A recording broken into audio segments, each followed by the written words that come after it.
আওয়ামী লীগের ৭৫তম প্রতিষ্ঠাবার্ষিকীতে বঙ্গবন্ধুর প্রতিকৃতিতে প্রধানমন্ত্রী শেখ হাসিনার শ্রদ্ধা। বর্ণচোরা বিএনপির নেতৃত্বে সাম্প্রদায়িক অপশক্তিকে প্রতিহত করাই আগামী চ্যালেঞ্জ, প্রতিষ্ঠাবার্ষিকীতে বললেন ওবায়দুল কাদের। পরিবার সহ দেশ ছাড়ার গুঞ্জন রাজস্ব কর্মকর্তা মতিউরের, ক্ষমতার কাছাকাছি থাকতে কখনো আওয়ামী লীগ কখনো বিএনপিতে জড়ায় পরিবার। দেশের উত্তর ও পূর্বাঞ্চলে নামছে বন্যার পানি, বাড়ছে ভোগান্তি, ২৫ জুনের পর সারা দেশে ফের বৃষ্টির পূর্বাভাস। এবং ৫০ রানে ভারতের কাছে হারল বাংলাদেশ, টি-20 বিশ্বকাপে সেমি স্বপ্ন ভাঙল টাইগারদের।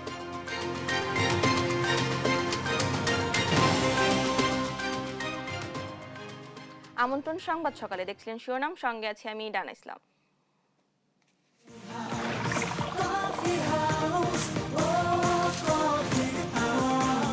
কফি হাউস, প্রতি চুমুকে আড্ডা জমে। এবারে বিস্তারিত। আওয়ামী লীগের ৭৫তম প্রতিষ্ঠাবার্ষিকীতে ধানমন্ডি ৩২ নম্বরে বঙ্গবন্ধুর প্রতিকৃতিতে শ্রদ্ধা জানিয়েছেন প্রধানমন্ত্রী শেখ হাসিনা। এ সময় দলের কেন্দ্রীয় ও সহযোগী সংগঠনের নেতাকর্মীরাও বঙ্গবন্ধুর প্রতিকৃতিতে শ্রদ্ধা জানান।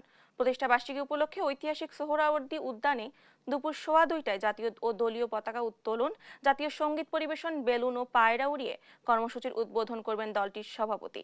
এরপর দুপুর ২টা ৩০ আলোচনা সভা ও সাংস্কৃতিক অনুষ্ঠান হবে।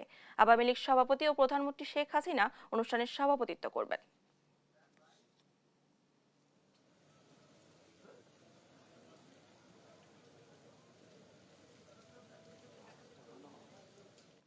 বর্ণচোরা বিএনপির নেতৃত্বে সাম্প্রদায়িক অপশক্তিকে প্রতিহত করে মুক্তিযুদ্ধের বিজয় সুসংহত করাই প্রতিষ্ঠাবার্ষিকীর চ্যালেঞ্জ, বলেন আওয়ামী লীগের সাধারণ সম্পাদক ওবায়দুল কাদের। তিনি আরও বলেন, বঙ্গবন্ধু হত্যার মধ্য দিয়ে স্বাধীনতার চেতনা নষ্ট হয়েছে। জিয়াউর রহমান, খালেদা জিয়া ও এরশাদ ২১ বছরে মুক্তিযুদ্ধের চেতনা নির্বাসনে পাঠিয়েছিল।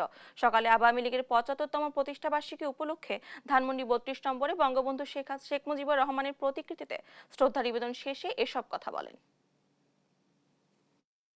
এই বন্য চোরারা ভাওতাবাজি করে আমাদের আজকে সাম্প্রদায়িক জঙ্গিবাদী শক্তি আমাদের অভিন্ন শত্রু। এই অভিন্ন শত্রু বিএনপির নেতৃত্বে ঐক্যবদ্ধ। আমাদের আজকে অঙ্গীকার, আমাদের আজকের শপথ, এই অপশক্তিকে পরাজিত করতে হবে, পরাভূত করতে হবে এবং আমাদের বিজয়কে আমরা সুসংহত করব। আওয়ামী লীগের ৭৫তম প্রতিষ্ঠাবার্ষিকী আজ। ১৯৪৯ সালে ২৩ জুন ঢাকায় আত্মপ্রকাশ ঘটেছিল দেশের প্রাচীন এই রাজনৈতিক দলের। আন্দোলন সংগ্রামের ধারাবাহিকতায় এই দলটির নেতৃত্বে সংগঠিত হয় মুক্তিযুদ্ধ, প্রতিষ্ঠা লাভ করে স্বাধীন সার্বভৌম বাংলাদেশ। স্বাধীনতার পর সেই আওয়ামী লীগ এখন ষষ্ঠবারের মতো রাষ্ট্র ক্ষমতায় আসেন, নেতৃত্বে বঙ্গবন্ধু কন্যা শেখ হাসিনা। বিশ্লেষকদের মতে এ দেশের রাজনীতির মূল ধারা আজও ধরে রেখেছে আওয়ামী লীগ, জানাচ্ছেন জয় যাদব। বাঙালির মুক্তির প্রতিটি আন্দোলন সংগ্রামে যে দলটির নাম ওতপ্রোতভাবে জড়িত সেটি আওয়ামী লীগ। সেই ৫২র ভাষা আন্দোলন থেকে ৭১-এর মহান মুক্তিযুদ্ধ আর স্বাধীনতা পরবর্তী অবৈধ সামরিক স্বৈরশাসকের বিরুদ্ধে এদেশের গণতান্ত্রিক সকল আন্দোলনের ইতিহাস কখনো আওয়ামী লীগকে ছাড়া লেখা যাবে না। ১৯৪৯ সালের এই দিনে পুরান ঢাকার KM দাস লেনের রোজ গার্ডেনে আওয়ামী মুসলিম লীগ নামে দলটির জন্ম। পাকিস্তানের নিপীড়নের বিরুদ্ধে বাঙালি জাতীয়তাবাদের চিন্তাকে সামনে এনে ১৯৫৫ সালে অসাম্প্রদায়িক ও ধর্মনিরপেক্ষতার চেতনা নিয়ে সংগঠনটির নাম পরিবর্তন করে হয় আওয়ামী লীগ। মুসলিম লীগের যে হাইজ্যাক করার অভ্যাস, যে দল এবং সরকার, এইটার প্রতিবাদে জনগণের দাবি প্রতিষ্ঠার লক্ষ্যে আওয়ামী লীগ জনগণের কথা বলে আসছে এবং তখন থেকে আওয়ামী লীগ এই দেশের মানুষের বাঁচার দাবি, স্বায়ত্ত শাসন, স্বাধিকারের কথা সবকিছু বলে আসছে।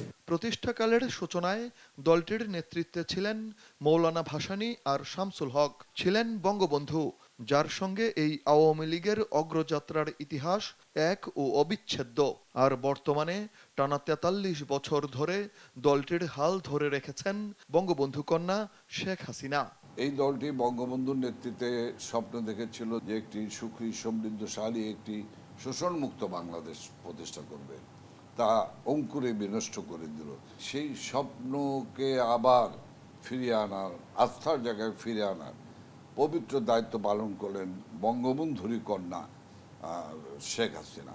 বিশ্লেষকরা বলছেন, হত্যা, ষড়যন্ত্র, পাল্টাকুর রাজনীতি এদেশের গণতন্ত্রের অভিযাত্রায় বারবার বাধা দিলেও গণতান্ত্রিক রাজনীতিতে আওয়ামী লীগ তার অবস্থান সুদৃঢ় রেখেছে। আওয়ামী লীগ সবসময় সংগ্রাম করেছে মানুষের জন্য, বাংলাদেশ এনেছে, গণতান্ত্রিক সংগ্রামে নেতৃত্ব দিয়েছে। এটা যারা অস্বীকার করবে তারা ইতিহাসকে অস্বীকার করবে। আওয়ামী লীগের পক্ষে ৭৫ বছরের সবচেয়ে বড় চ্যালেঞ্জ এই অপরাজনীতি রোধ করার জন্য, যার মূল হচ্ছে পাকিস্তানি দর্শন এবং মোল্লাতন্ত্রের দর্শন, এটাকে রোধ করার জন্য সংস্কৃতি ক্ষেত্রে বিনিয়োগ। বঙ্গবন্ধুর ৩.৫ বছর ১৯৯৬ সাল থেকে শেখ হাসিনার নেতৃত্বে ৫ বছর আর বর্তমানে টানা ১৫.৫ বছর, এই ১.৫ দশকের বেশি সময় আওয়ামী লীগ ক্ষমতায় থাকাকালীন বাংলাদেশ এগিয়েছে বহুদূর বলছেন বিশ্লেষকরা। ১৯৫৬ সাল থেকে এই পর্যন্ত যখনই আওয়ামী লীগ ক্ষমতায় এসেছে, সাধারণ মানুষ কিছু হলেও পেয়েছে। জয় যাদব, দেশ টিভি, ঢাকা।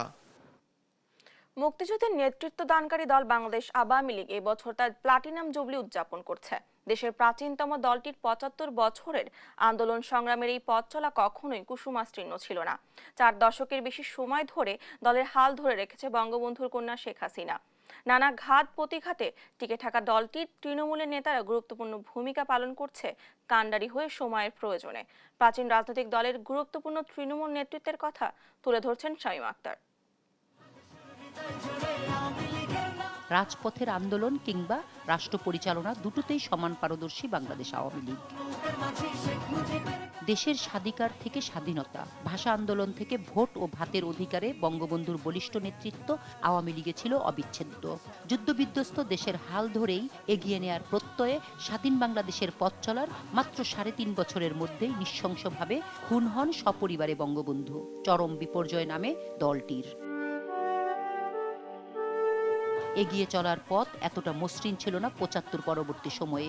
চারপাশে যখন খুনিদের আস্ফালন, ষড়যন্ত্র, বিশ্বাসঘাতকতার নগ্ন রূপ, এই নগ্ন চেহারার প্রতিকূলতা পাশ কাটিয়ে ৮১ সালের ১৪, ১৫, ১৬ ফেব্রুয়ারি অনুষ্ঠিত আওয়ামী লীগের জাতীয় সম্মেলনে বঙ্গবন্ধু কন্যা শেখ হাসিনার অনুপস্থিতিতে তাকে সংগঠনের সভাপতি নির্বাচিত করা হয়।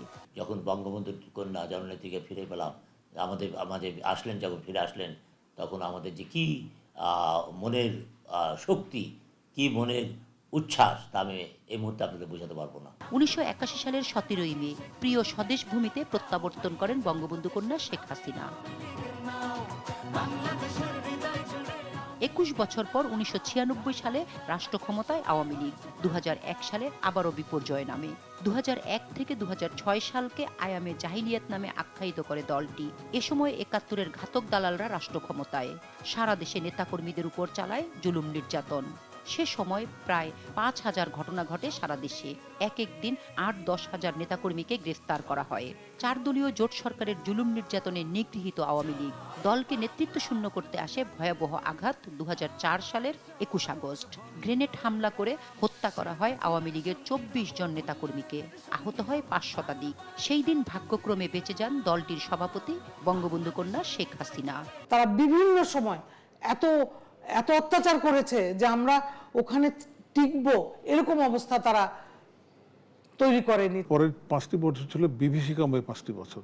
২০০১ থেকে ২০০৬-এর বিএনপি খালেদা জিয়া এবং বিএনপির জোট চক্রের যে ছিল, বিএনপি জামাতের জোট চক্রের যে দেশ দুঃশাসন, হত্যা, নির্যাতন, ধর্ষণ, খুন।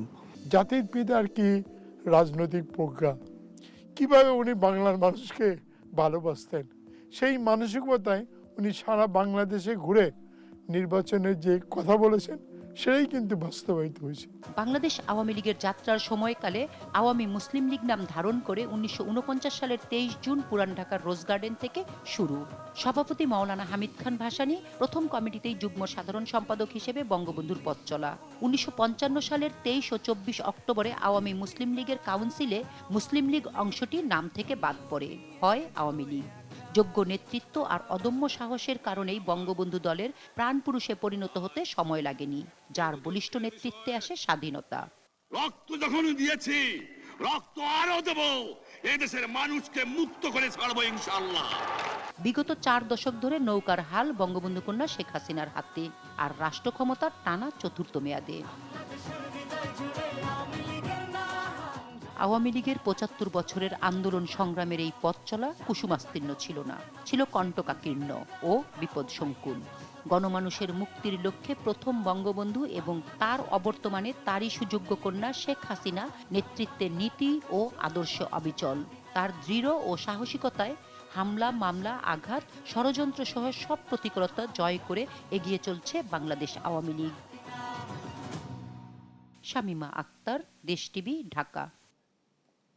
সুনীল সবুজ অর্থনীতি, ডিজিটাল ইকোনমি, রেল যোগাযোগ সহ 10টি সমঝোতা স্মারক সই করেছে বাংলাদেশ ও ভারত। শনিবার দুপুরে নয়াদিল্লির হায়দ্রাবাদ হাউসে দুই দেশের প্রধানমন্ত্রীর উপস্থিতিতে সমঝোতা সই হয়। যৌথ বিবৃতিতে নরেন্দ্র মোদী জানান, তিস্তা রক্ষা প্রকল্প নিয়ে আলোচনা করতে বাংলাদেশে আসবে ভারতীয় কারিগরি প্রতিনিধি দল। আলোচনা হবে গঙ্গা চুক্তি নবায়নেও। বিস্তারিত জানাতুল মোহনার প্রতিবেদনে। নয়াদিল্লির হায়দ্রাবাদ হাউসে প্রধানমন্ত্রী শেখ হাসিনা এবং ভারতের প্রধানমন্ত্রী নরেন্দ্র মোদীর একান্ত বৈঠকের পর দ্বিপক্ষীয় বৈঠক করে বাংলাদেশ ভারত। বৈঠক শেষে রেল সংযোগ সম্প্রসারণ, ডিজিটাল অংশীদারিত্ব, সবুজ অংশীদারিত্ব, সুনীল অর্থনীতি সহ 10টি সমঝোতা স্মারক সই করে দুদেশ। চুক্তি সইয়ের পর যৌথ বিবৃতি দেন দুই দেশের প্রধানমন্ত্রী। এ সময় গঙ্গা চুক্তি এবং তিস্তা রক্ষা প্রকল্প নিয়ে ভারত সরকারের সিদ্ধান্ত তুলে ধরেন নরেন্দ্র মোদী। गंगा रिवर ट्रीटी के रिन्यूअल के लिए टेक्निकल स्तर पर बातचीत शुरू करने का निर्णय लिया है। बांग्लादेश में तीस्ता नदी के संरक्षण एवं प्रबंधन पर बातचीत के लिए शीघ्र ही एक टेक्निकल टीम বাংলাদেশ का दौरा करेगी। সিরাজগঞ্জে কন্টেইনার ডিপো নির্মাণে সহায়তার কথা জানিয়ে তিনি বলেন, যোগাযোগ, বাণিজ্য এবং সমন্বয়কে গুরুত্ব দিচ্ছে ভারত বাংলাদেশ। সীমান্তে শান্তি নিশ্চিতের আশ্বাসও দেন মোদী। काउंटर टेररिज्म, कट्टरवाद और बॉर्डर के शांतिपूर्ण प्रबंधन पर अपनी सहभागिता को मजबूत करने का निश्चय किया है। যোগাযোগ ও আর্থসামাজিক উন্নয়নে সহযোগিতার জন্য ভারতের প্রধানমন্ত্রীকে ধন্যবাদ জানান প্রধানমন্ত্রী শেখ হাসিনা। আমাদের দুই দেশের বন্ধুত্বপূর্ণ সম্পর্ক রেখে আমাদের কর্মপদ্ধতি নির্দিষ্ট করে আমরা যদি এগিয়ে যাই, অবশ্যই এই সুনির্দিষ্ট লক্ষ্য আমরা অর্জন করতে সক্ষম হব। টেকসই ভবিষ্যৎ নিশ্চিতে দুদেশের অভিন্ন অবস্থানের কথাও জানান তিনি। Digital We agreed to have a shared vision for digital partnership and green partnership for a sustainable future. দুটি সমন্বিত রূপকল্পকে সামনে রেখে কাজ করতে আমরা দুই পক্ষই সম্মত হয়েছি। বন্ধুত্বপূর্ণ সম্পর্ক এগিয়ে নিতে নরেন্দ্র মোদীকে বাংলাদেশ সফরের আমন্ত্রণ জানান প্রধানমন্ত্রী শেখ হাসিনা। জান্নাতুল মোহনা, দেশ টিভি, ঢাকা। পরিবার সহ আত্মগোপনে ছাগল কাণ্ডে আলোচনায় আসা হাজার কোটি টাকার মালিক রাজস্ব কর্মকর্তা মতিউর রহমান। গুঞ্জন উঠেছে বিদেশ পালিয়েছেন তারা। ছাগল কিনে দ্বিতীয় স্ত্রীর সন্তান ইফাত আলোচনার জন্ম দিলেও অঢেল সম্পদের মালিক প্রথম স্ত্রী ও তার সন্তানরাও। আর মতিউর রহমান রাষ্ট্রায়ত্ত ব্যাংকের পরিচালক বলেও প্রমাণ মিলেছে দেশ টিভির অনুসন্ধানে। এম এ আজিমের রিপোর্টে থাকছে বিস্তারিত। অসংখ্য গাড়ি, বাড়ি, শিল্প কারখানা আর রিসোর্ট পার্কই নয়, দেশের রাষ্ট্রায়ত্ত ব্যাংকের পরিচালকও হয়েছেন ছাগলকাণ্ডে আলোচনায় আসা রাজস্ব কর্মকর্তা মতিউর রহমান। সোনালী ব্যাংকের ডিরেক্টরস বোর্ডে মিলেছে তার নাম। এসব বিষয়ে কথা বলতে মতিউর রহমানকে খুঁজে পাওয়া যায়নি তার ঢাকা এবং ঢাকার বাইরের বাড়িতে। রাজধানীর ধানমন্ডির বাড়ির ম্যানেজার জানান, পরিবার সহ বাড়ি ছেড়েছেন তিনি। গুঞ্জন আছে বিদেশে পালিয়েছেন তারা। আর কবে আসবে এর কোনো গ্যারান্টি নেই। আদৌ আসবে কিনা 2-4 বছরের ভিতরে একটা সিচুয়েশন। বাসা থেকে কি মালামাল নিয়ে গেছে না মালামাল সব? ওদের বাসা আছে অনেকগুলো, মালামাল নেয় না ওরা। প্রত্যেকটা বাসায় ওদের ই করা, ফুলফিল করা, ওরা যে কোনো জায়গায় যে ওরা করতে পারে। অবশ্য প্রথমে আলোচনায় আসা ছাগলকাণ্ডের জন্মদাতা দ্বিতীয় স্ত্রীর সন্তান ইফাদের থেকেও কয়েক গুণ বেশি সম্পদের মালিক প্রথম স্ত্রী লায়লা কানিজ লাকির দুই সন্তান তৌফিকুর রহমান অর্ণব ও ফারজানা রহমান ইপসিতা। দেশের ডজন খানেক কোম্পানি আর বাড়ি গাড়ি নয়, কানাডায় ইপসিতা চড়েন কোটি টাকার বিলাসী গাড়িতে, থাকেন বিলাসবহুল বাড়িতেও।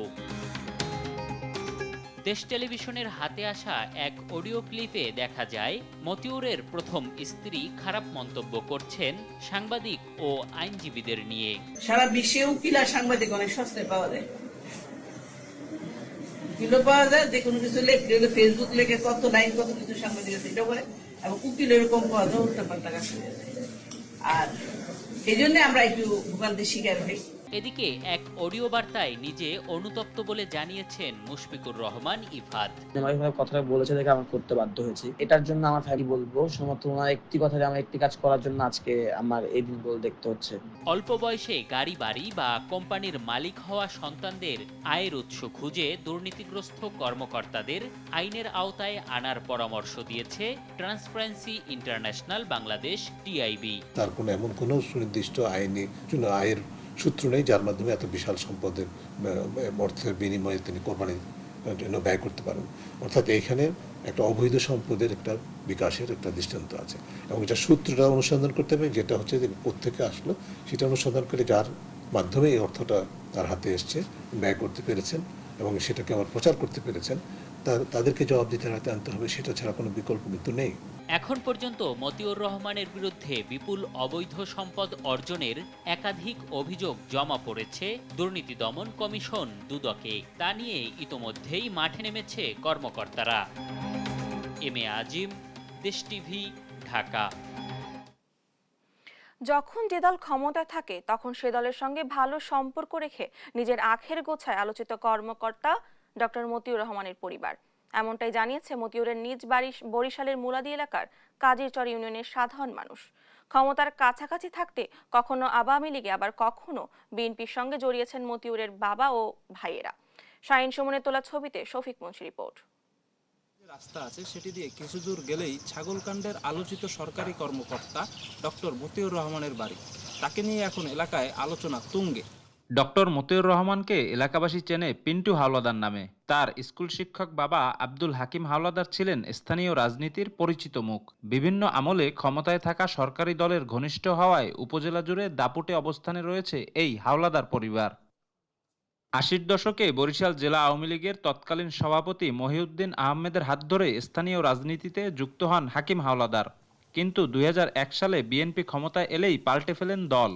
স্থানীয় সংসদ সদস্য বিএনপি নেতা মোশাররফ হোসেন মঙ্গুর সহযোগিতায় ২০০৩ সালে কাজীরচর ইউনিয়নের চেয়ারম্যান নির্বাচিত হন হাকিম হাওলাদার। বাবার নির্বাচনী বৈতরণী পার হতে সব ধরনের সহযোগিতা করেন ছেলে মতিউর রহমান।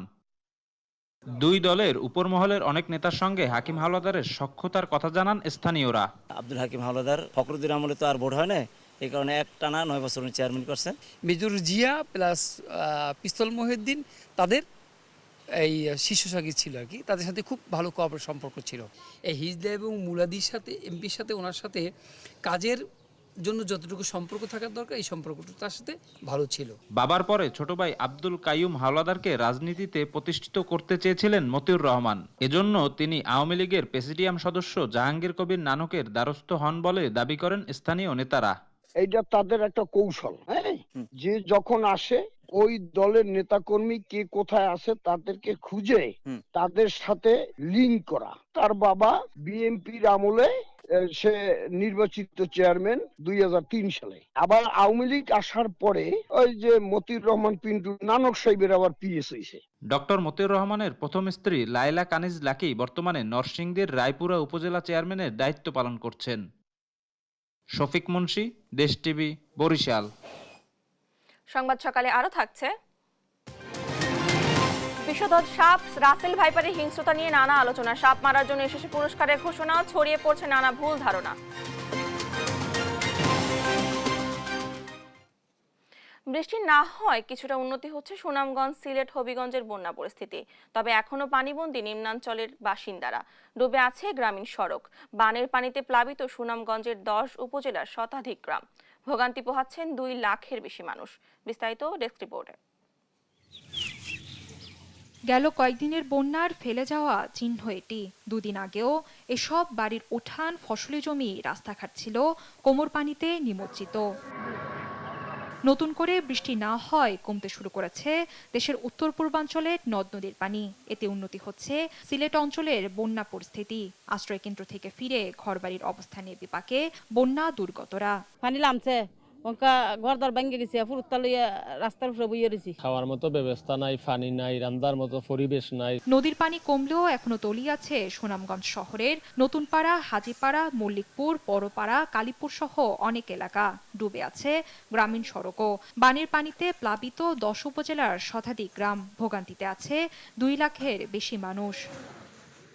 পানি উন্নয়ন বোর্ডের নির্বাহী কর্মকর্তা জানান, শুক্রবার থেকে বৃষ্টিপাত কমায় কমতে শুরু করেছে সুরমা নদীর পানি। শনিবার সকালে সুরমা নদীর পানি বিপদসীমা 10 সেন্টিমিটার নিচ দিয়ে প্রবাহিত হচ্ছে।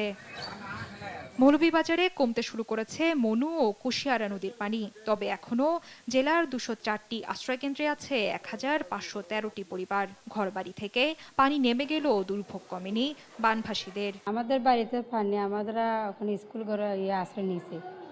এখন আমাদের খুবই কষ্ট খানি দানির। পানি ঘরে দুয়ারে পানি উঠছে, এখন আমরা নিরুপায় হইয়া স্কুলে আশ্রয় লইছি বাচ্চা কাচ্চা লইয়া। এখন সরকার থেকে আমরা কোনো কিছু সাহায্য পাইছি না এখনো। সরকারও চাইলে আমার কি আপনারা এই হর্তা একটু সাহায্য করতাম না রে।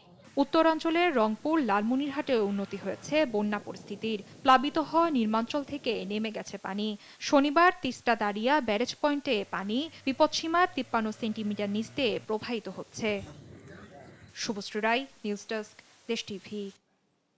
দেখছেন সংবাদ সকাল।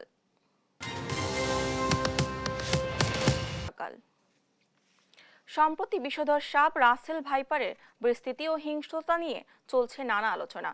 পরিস্থিতি এমন পর্যায়ে পৌঁছেছে যে এই সাপ মারার জন্য এসেছে পুরস্কারের ঘোষণা। গবেষকরা বলছেন, যতটা না ভয়াবহ এই সাপ, তার চেয়ে বেশি ভয়াবহভাবে তুলে ধরা হচ্ছে। তবে কতটা ভয়ঙ্কর রাসেল ভাইপার এবং কতটি জেলায় বা ছড়িয়েছে, সে খবর জানাচ্ছেন আলিমুজ্জামান সাফওয়ান। সোশ্যাল মিডিয়ায় নতুন ট্রেন্ড বিষধর সাপ রাসেল ভাইপার। কেউ কেউ যার নাম দিয়েছে কিলিং মেশিন। বলা হচ্ছে এই সাপ ছড়িয়ে পড়েছে দেশের অন্তত 30টি জেলায়। রাসেল ভাইপার মূলত বরেন্দ্র অঞ্চলের সাপ। অন্যান্য সাপের মতো সারা দেশে দেখা যায় না। গবেষকরা বলছেন এই সাপের বাস পদ্মা তীরের কয়েকটি জেলা ও আশেপাশের চরাঞ্চলে।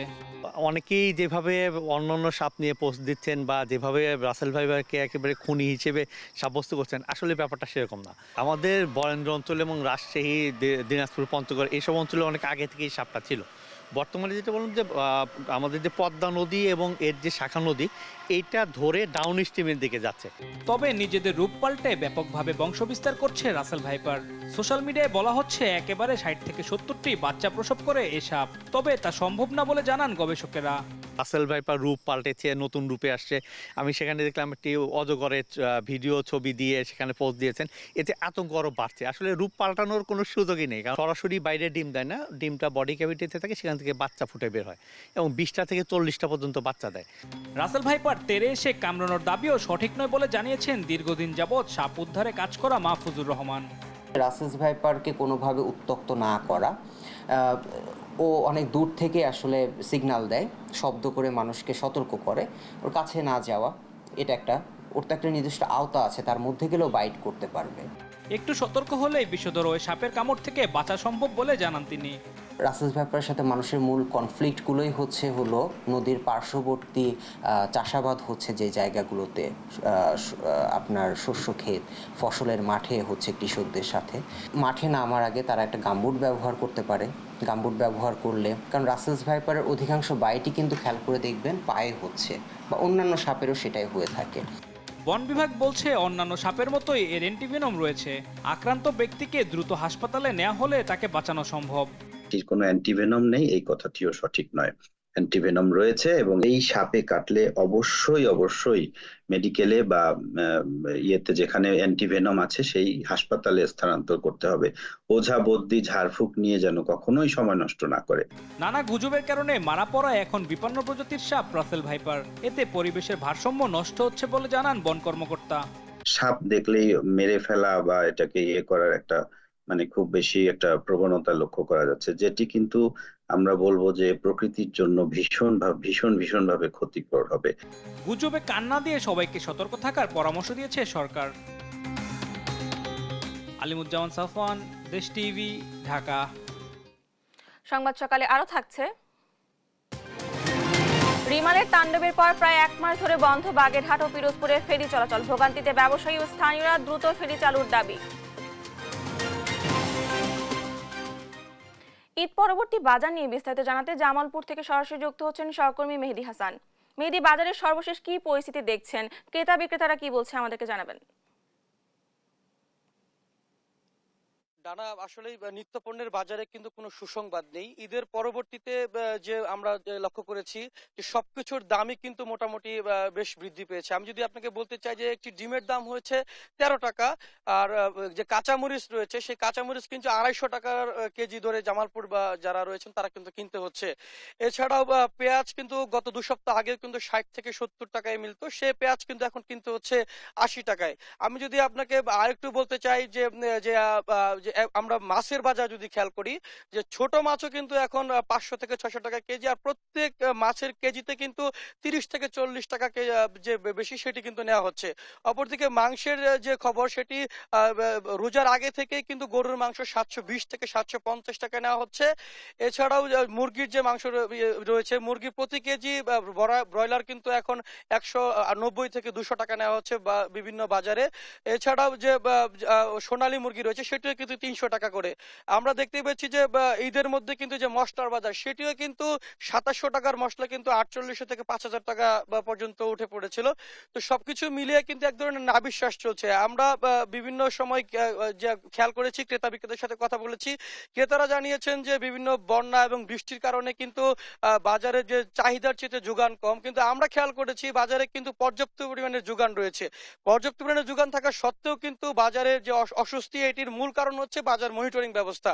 বাজার মনিটরিং না থাকার কারণেই কিন্তু এক এক বাজারে এক এক ধরনের দাম নেওয়া হচ্ছে। আজকে এই বাজারে আমি এখন অবস্থান করছি জামালপুরের সবচেয়ে বড় যে বাজার, সকাল বাজার, যে এই বাজারে যে কাঁচামরিচ 250 থেকে 260 টাকা কেজি কিনতে হচ্ছে, এটি কিন্তু 2-3 কিলোমিটার দূরে আরেকটি বাজারে গেলে কিন্তু সেটি 20 থেকে 30 টাকা কম নেওয়া হচ্ছে। এই যে একটি যে ভারসাম্যহীনতা রয়েছে নিত্যপণ্যের বাজারে, সেটির মূল কারণ হচ্ছে যে এই বাজার অস্থিরতার মূল কারণ হচ্ছে সিন্ডিকেট আর হচ্ছে যে বাজার মনিটরিং ব্যবস্থা। এর কারণে জামালপুরবাসীরা দ্রুত সময়ের মধ্যে এই বাজার মনিটরিং ব্যবস্থাকে সচল করে দ্রব্যমূল্যের যে দাম সেটি স্বস্তির মধ্যে আনার অনুরোধ জানিয়েছেন। ডানা, এই ছিল আমার কাছে নিত্যপণ্যের বাজার নিয়ে সর্বশেষ অবস্থা। ডানা, ধন্যবাদ আপনাকে। জামালপুর থেকে বাজারের সর্বশেষ পরিস্থিতি জানাচ্ছিলেন আমাদের সহকর্মী। দেখছেন সংবাদ সকাল।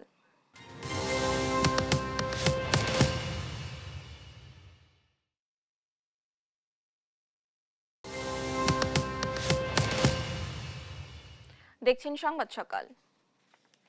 ঘূর্ণিঝড় রিমালে রায়েন্দা মাছফুয়া ফেরিঘাট ও পাশের রাস্তা ক্ষতিগ্রস্ত হওয়ায় 25 দিন ধরে বন্ধ ফেরি চলাচল। বাগেরহাটের শরণখোলা ও পিরোজপুরের মঠবাড়িয়ার মধ্যে যোগাযোগের একমাত্র ফেরি বন্ধ থাকায় ভোগান্তিতে ব্যবসায়ী ও স্থানীয়রা। দ্রুত ঘাট সংস্কার করে ফেরি চালুর দাবি তাদের। সড়ক বিভাগ বলছে সংস্কার কাজের অনুমতি চাওয়া হয়েছে, অনুমতি পেলে কাজ শুরু হবে। বাগেরহাট প্রতিনিধি এস সোহানের তথ্য ছবিতে ফাজান ইসলামের ডেস্ক রিপোর্ট।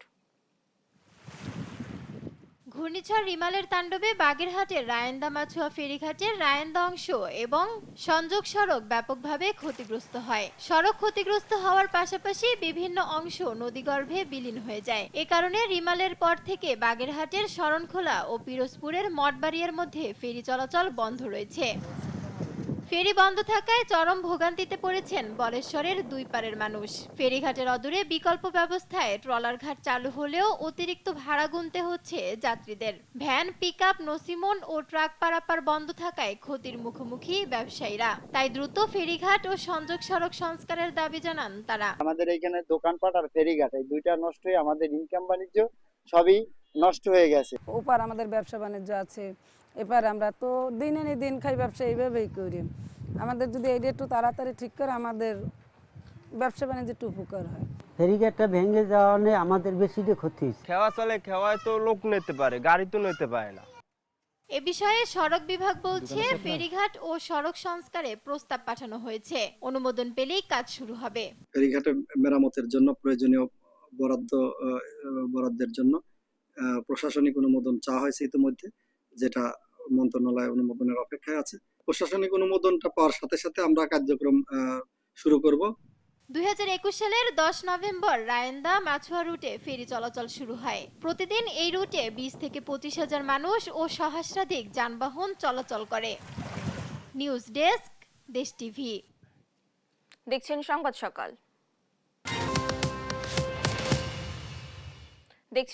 সকাল। এবারে আন্তর্জাতিক প্রসঙ্গ। গাজার আল শাতি শরণার্থী শিবির ও আল তুফায় হামলা কমপক্ষে 43 ফিলিস্তিনি নিহত হয়েছেন। এছাড়া দক্ষিণ গাজার আল মাওয়াসি শরণার্থী শিবিরে আরও 25 জন নিহত হয়েছে। রেড ক্রিসেন্ট জানিয়েছে এই হামলায় আহত হয়েছেন অসংখ্য মানুষ। অধিকৃত পশ্চিম তীরে জেনিন শহরে অভিযান চালাচ্ছে ইসরায়েলি বাহিনী। এ সময় আহত একজন ফিলিস্তিনি ব্যক্তিকে একটি সামরিক গাড়ির হুডের সাথে বেঁধে তাকে মানব ঢাল হিসেবে ব্যবহার করার ভিডিও ছড়িয়ে পড়ে সামাজিক মাধ্যমে। ফিলিস্তিনি রেড ক্রিসেন্ট সোসাইটি জানায় গাড়ির হুডে বেঁধে নিয়ে যাওয়া ব্যক্তিসহ 3 জন আহত হয়েছেন। এই অভিযোগের পর এলাকাটি ছেড়ে চলে যায় ইসরায়েলি বাহিনী। এবার মিনিস্টার গুগল টিভি টি20 বিশ্বকাপ প্রসঙ্গ। এবার ফুটবল। ইউরো ফুটবলের শেষ 16তে উঠেছে পর্তুগাল। এফ গ্রুপের ম্যাচে তুরস্ককে 3-0 গোলে হারিয়ে টানা দ্বিতীয় জয় তুলে নিয়েছে পর্তুগিজরা। বরুশিয়া ডর্টমুন্ড স্টেডিয়ামে ম্যাচের শুরু থেকেই আধিপত্য বিস্তার করে খেলতে থাকে পর্তুগাল। 21 মিনিটে বার্নার্ডো সিলভার গোলে এগিয়ে যায় পর্তুগিজরা। এরপর 28 মিনিটে একাইডিনের আত্মঘাতী গোলে ব্যবধান বাড়ায় তারা। বিরতির পরে 55 ব্রনে ফার্নান্দেজ গোল করলে 3-0 ব্যবধানে এগিয়ে যায় পর্তুগাল।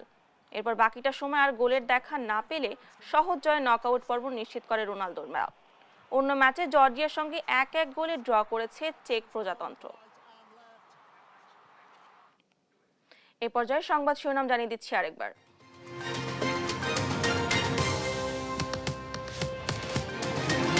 আওয়ামী লীগের 75তম প্রতিষ্ঠা বার্ষিকীতে বঙ্গবন্ধুর প্রতিকৃতিতে প্রধানমন্ত্রী শেখ হাসিনার শ্রদ্ধা। বর্ণচোরা বিএনপির নেতৃত্বে সাম্প্রদায়িক অপশক্তিকে প্রতিহত করে আগামীর চ্যালেঞ্জ, প্রতিষ্ঠা বার্ষিকীতে বললেন ওবায়দুল কাদের।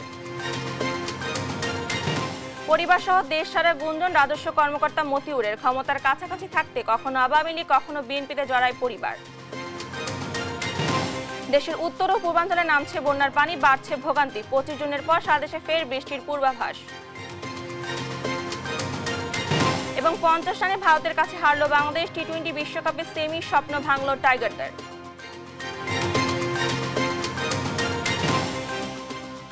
এই ছিল এখনকার সংবাদ সকাল। পরে বুলেটিন দেখার আমন্ত্রণ রইল। এছাড়া দেশ টিভির সর্বশেষ সব খবর পেতে ভিজিট করুন www.desh.tv। ফেসবুকে আমাদের সঙ্গে যুক্ত থাকুন দেশ টিভি অথবা দেশ টেলিভিশন পেজে। সর্বশেষ সব ভিডিও পেতে ইউটিউবে আমাদের হ্যান্ডেল @দেশ টেলিভিশন অথবা @দেশ টিভি নিউজ থেকে সার্চ করুন। ধন্যবাদ সবাইকে।